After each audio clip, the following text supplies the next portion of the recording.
మహిమను విడచి భువిపైకి దిగి వచ్చి కరుణతో నన్ను పిలచి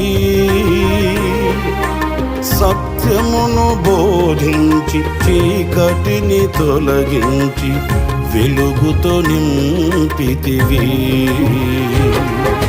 సదయుడవై నా పాదములు తొట్టిల్లనివ్వగా స్థిరపరచి నీ కృపలో నడిపించువాడవు.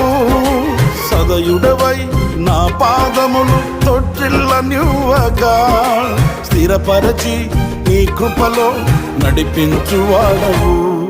మహామహిమతో నిండిన కృపా సత్య సంపూర్ణుడా ఇశ్రాయేలు స్తోత్రములపై